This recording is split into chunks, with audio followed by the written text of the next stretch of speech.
We are now here. Africa has to sit at the table where security issues are discussed. You really can't be talking about Africa without us. How do you hear our circumstances and considerations, issues? How do you decide for us on your own? That should be taken seriously. So we want Africa to be treated the same with regard to the cost of capital, the pricing of this commodity called capital.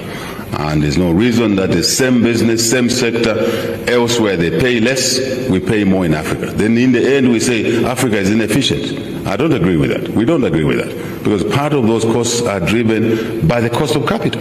So Africa will be better when it's more organized within itself. Currently we're the continent that does the least trade with itself. That's a crime. And the leaders of this continent now recognize that. And I think it's important that we address it. President Hakainde Hichilema of Zambia has just set the African Union headquarters on fire with words that no diplomat dared to speak. This man has completely shattered the silence and called out the African Union like we have never seen before. Listen to me carefully, family. What happened today is unprecedented. Hichilema stood before African leaders and basically told them, wake up or step aside. He didn't sugarcoat it, he didn't play politics, he dropped the hammer on the entire continental body and exposed the uncomfortable truth that we've all been whispering about, but nobody wanted to say out loud. This Zambian president just told the African Union to do its job or admit it's useless. Can you believe that? But here's where it gets even more explosive, my people. Hichilema didn't stop there. He went straight for the jugular of Africa's greatest shame, our trade relationships. He called out African nations for abandoning each other economically.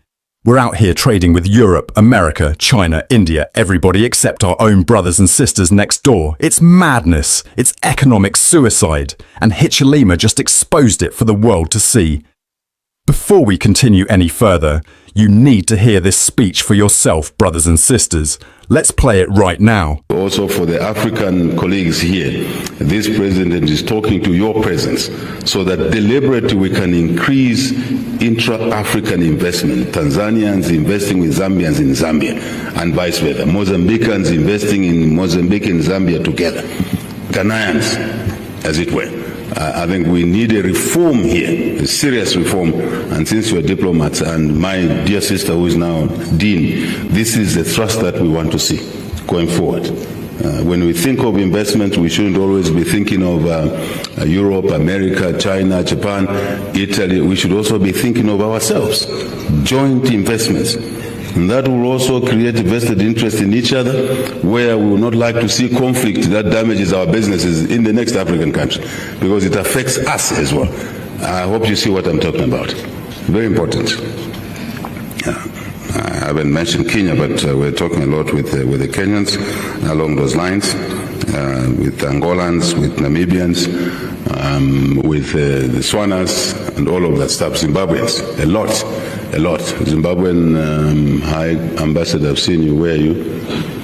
Where is she? Batoka Gorge, madam. Batoka Gorge is very important. Upgrades on our Kariba North Bank, Kariba South Bank, very important. There's a lot we can do together, and we should do that. That's the traditional things that we should be doing together. Egyptian ambassador, I've seen you there. This year, we need to get those transactions on the implementation level, not just discussions. So it's very important to us. And that's why we don't need conflict. We don't need conflict. What we need is development, colleagues. We don't need conflict. And so on the African Union, we're very active. Zambia is very active. And peace, security, stability. We're concerned about Eastern DRC. You all know that. We're concerned about many of our countries where there are trouble spots, because we believe that instability anywhere is instability everywhere, because it does affect us. And we talk of working together more. There's no question about that. We all know now, even global conflicts away from the African continent affect all of us through trade, through migration, unnecessary migration, and added costs, and so many things. So I really think that we need to continue working together there. We're looking ahead to before I say that, this country, we're involved on the African continent in the reform of the African Union. Actually, after this meeting, I have a meeting, President Ruto and a few of our colleagues who are tasked to look at the reform of the African Union itself. We cannot be talking about reforms in our individual countries when the body that that brings together is not reforming. So I'm here to say that we are concerned about some of the things that we do on the continent, and we're working together to look at how we can reform the African Union. Obviously, that also means reforms in the regional bodies, SADC, East African Community, West African Community, North Africa. I think those are the building blocks. But for us as a nation, we're driving reforms. So we're also saying we need reforms in SADC, we need reforms at the AU level, so that we can have complementarity. We can have convergence of what we call common things that need to be done across the continent. So, Kenyan High Commissioner, we have a session this morning. President Ruto is chairing that session. So that includes the issues around touching on the global financial reform architecture, especially the issue around the cost of capital that Africa has to pay more than any other continent. We're not happy about that. It's not the right business thing to do. So we want Africa to be treated the same with regard to the cost of capital, the pricing of this commodity called capital. And there's no reason that the same business, same sector, elsewhere they pay less, we pay more in Africa. Then in the end we say Africa is inefficient. I don't agree with that. We don't agree with that. Because part of those costs are driven by the cost of capital. So these are the sort of issues that we're talking about. And we would like to expand this area, as I talked about trade and investment together. But if we are injecting a higher cost of doing business in Africa, which is really brought on to us through the structuring of the cost of capital, we need to address that. And we want to see more volumes, more higher turnovers, and work more on volumes than margins. I think the capital, the margins, the spread is too much. So I'm just giving you a test of some of the things that we're doing. As you know, that this president is Africa champion in Corella and on a number of things. So Zambia is extremely active. This country, since we took office, has come back into the League of Nations. We had withdrawn quite a lot, but the country is now back in the League of Decent Nations. So I thought I should use this opportunity to indicate that. We are pushing very hard Africa Free Trade Area. And let me remind you seated in here, Africa talking about doing business with itself does not mean we are going to exclude yourselves. We just want to work more with each other, naturally. And then we'll be a better team to work with yourselves. Right? We will attract bigger capital tickets when Africa is working with itself first. So I see some of you may think that this is an attempt to extricate Africa from the rest of you. Not at all. Africa will be better when it's more organized within itself. Currently we're the continent that does the least trade with itself. That's a crime. And the leaders of this continent now recognize that. And I think it's important that we address it. In my view, it will overall improve even the risk profiling of this continent when we do things correctly in that way.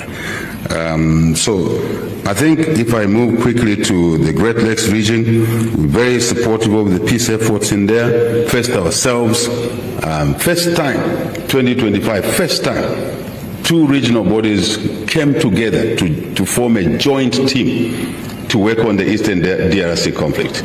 East African Community and SADC, we created a joint team, and we will continue doing that. But we also appreciate the work of others, Qatar, the US, seeking peace for Eastern DRC and other trouble spots. We know what's going on in Sudan there, not good at all. And we will continue seeking the support of first ourselves, countries, but also yourselves, in the overall architecture of peace and stability in the world, which is good for development.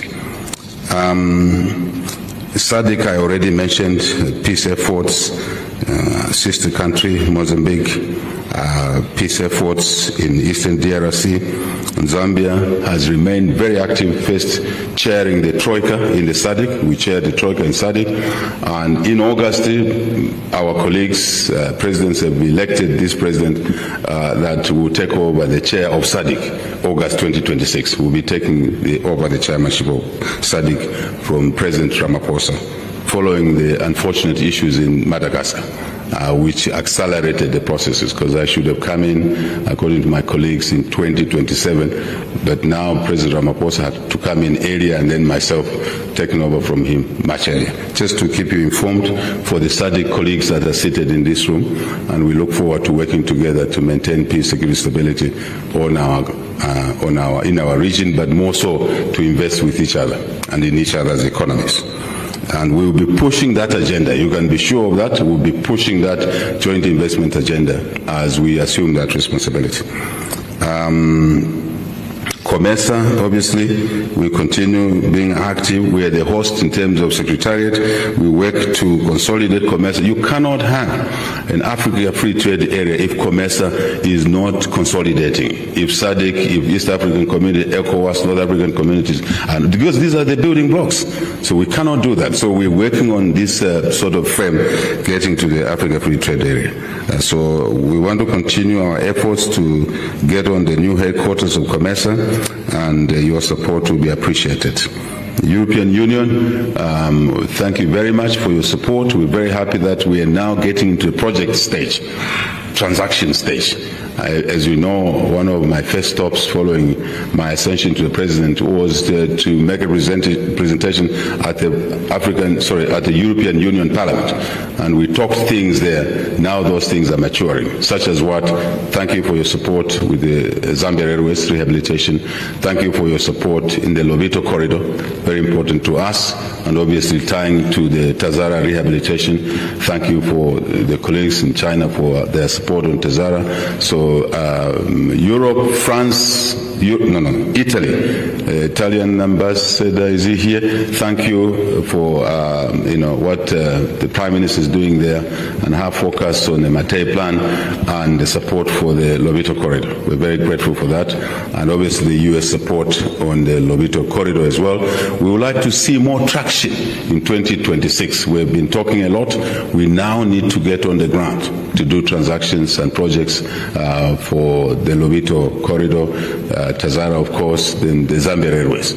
So given our land-linked nature, we're very pleased that for the first time in the history of this country, we have 3 railway systems being worked on. It's tremendous for us. Lobito corridor, Angolan colleague, you're here. Bondi. And we're very happy with that. Then the Tazara, very happy. Nihao, very happy. Then obviously the Zambia Railways. Thank you, EU. We really appreciate it. But you'll be happy to know that now the Lobito corridor interest has extended beyond Angola. Congo DR, where's the Congo ambassador? Is he here? Thank you. Thank you. Thank you. Thank you. Thank you. And Zambia is 3 primary countries, but now we're drawing in Tanzania. There's a Tanzanian ambassador, High Commissioner. Tanzania, Mozambique is coming through because of the Nakala corridor, all of that stuff. It's very, very exciting times.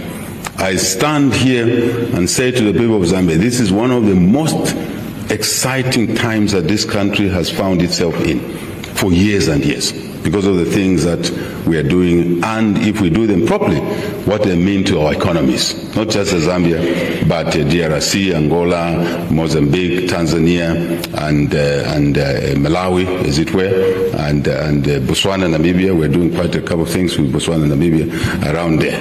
I think Botswana colleague is there. Namibian High Commissioner, where is? There you are, Botswana. Where is he? He's not here. All right. Tumerama.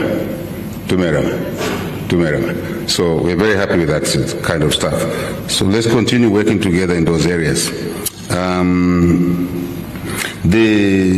Just a little bit touch again, the global gateway for the EU, very, very important to us. Around there's a broader, higher level, and obviously Lobito is a subset of the gateway, the global gateway. So we're excited about those opportunities, and we want to push them harder beyond 2025, what we did in 2025. And so as I look at you, I'm looking at all the EU ambassadors collectively together. Please, I'm not ignoring the good bilateral discussions we've been having inside the EU, yes, with the EU, but also yes, with the individual countries, the things that we're doing together. We appreciate all of us. Yeah. Chairman Ambassador, we were just chatting a few days ago. Once more, welcome. German, Namibia, Ghana. Where is my sister from Ghana? Yeah, thank you. Good to see you. Yeah, good to see you. Great. Multilateral engagements. We're seeking the support of all of you on the UN Security Council. Africa has to sit on that EU Security Council. We cannot be talking about the same thing over and over. Please pass messages to your capitals that the world has changed. The composition of the countries of the world has changed from 1945 and beyond to now. Most of our countries were not independent then, and so we were excluded. We are now here. Africa has to sit at the table where security issues are discussed. You really can't be talking about Africa without us. How do you hear our circumstances and considerations, issues? How do you decide for us on your own? That should be taken seriously. The Ezulwin consensus must be taken seriously, colleagues. So please pass, I know you do your diplomatic notes every now and then. Just a humble, we're not fractious about it.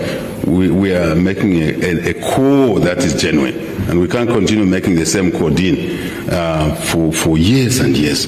And there's no response. What does that mean? It means others have shut their ears to genuine concerns.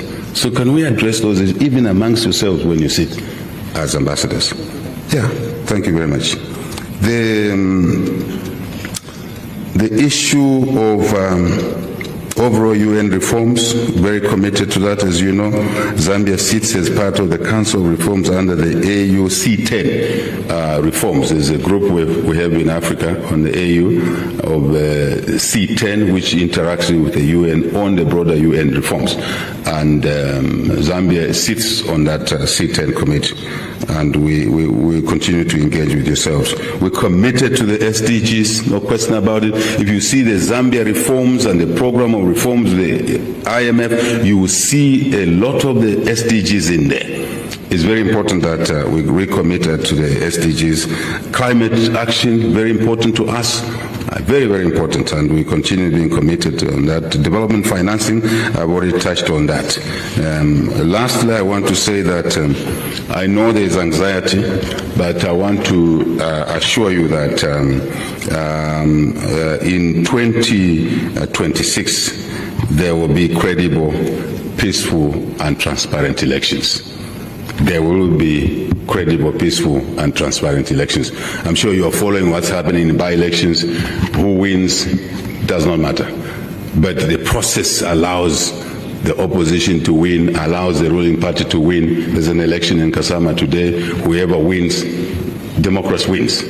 And we had elections in Chawama. Most of you are not aware, may not be aware, that Chawama was a source of panga politics in this country. The Pangas in politics were born in a constituency called Chawama and Lusaka. And there were elections there was no bloodshed.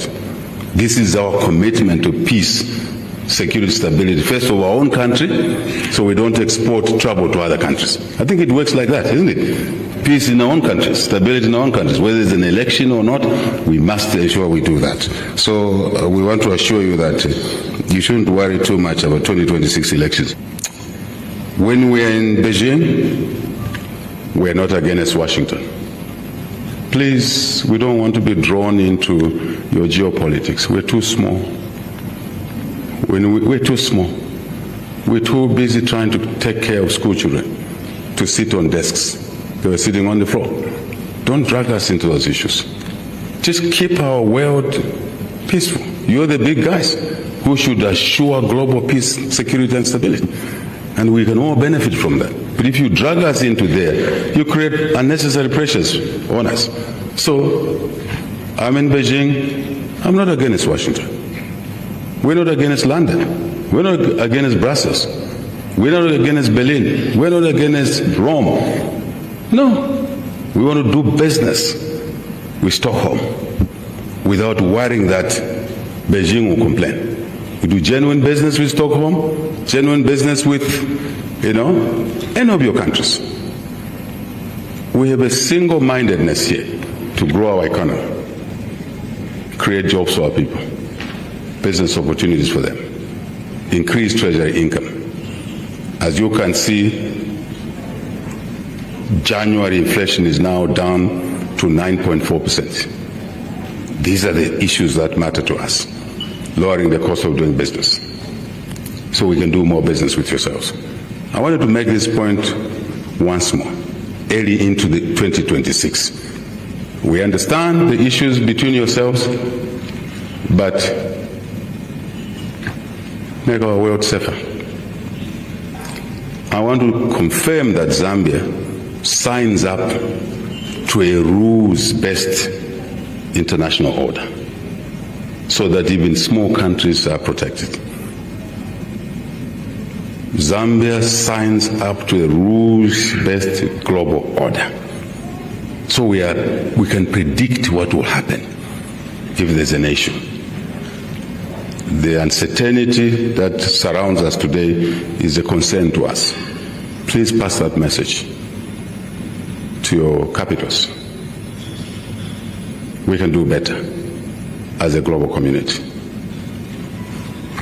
I want to end by saying we renew our commitment to peace, security, stability, shared prosperity,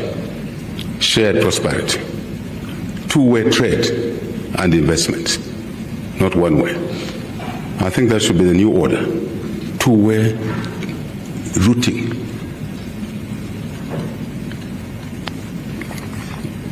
I do believe I speak for other African presidents because I sit with them. We talk. And so I want to believe I speak for some of them. Not all, but for some of them. Let me end by thanking you so much. Sheshe. Merci beaucoup. Arigato. Arigato. Let me say, asante sana. Muito obrigado. Sikomo kwambiri. Thank you very much. Let us take a moment to really sit with what President Hichilema just said, because this is bigger than Zambia. This is bigger than one man or one speech. This is about the very future of our continent and the generations that are coming after us. Africa is the richest continent on this planet. We have the minerals, we have the land, we have the resources, we have the brains, we have everything. Yet somehow we remain the most divided and the most economically exploited continent in the world. And that is not because we lack ability. That is because we lack unity. That is because we have been so busy fighting each other, competing with each other, and ignoring each other that we handed the keys to our own prosperity to outsiders who have been profiting from us for centuries. President Hichilema just reminded us of something we should have never forgotten. African leaders must come together now, not tomorrow, not next year, right now. Because every single day we waste fighting among ourselves is another day that the West, China, and every other external power is extracting our wealth and taking it home while we stay here arguing over borders that colonizers drew on a map without asking us. Unity is not optional anymore, family. Unity is survival. When Africa trades with Africa, the wealth stays on the continent. When African nations protect each other, we become unstoppable. When we support each other politically, economically, and socially, no external power can manipulate us the way they have been doing for generations. We stop being pawns on someone else's chessboard, and we finally become the players. Think about it this way. China built its entire economic miracle by investing in itself first. Europe created the European Union and pulled its resources together. Even the smallest nations in the Pacific joined forces to protect their interests. But Africa, the richest continent, is still out here going it alone. That has to change. The African Continental Free Trade Area was supposed to be our answer. It was supposed to be our moment, but right now it is still sleeping. Hichilema just woke it up with a slap in the face, and now it is up to every single African leader to answer that call. Brothers and sisters, we owe it to our ancestors. We owe it to Kwame Nkrumah, Thomas Sankara, and every freedom fighter who shed their blood so that we could be free. And most importantly, we owe it to our children. Because if we fail to unite today, our children will inherit a continent that is still being exploited tomorrow. Africa must support Africa. It is time.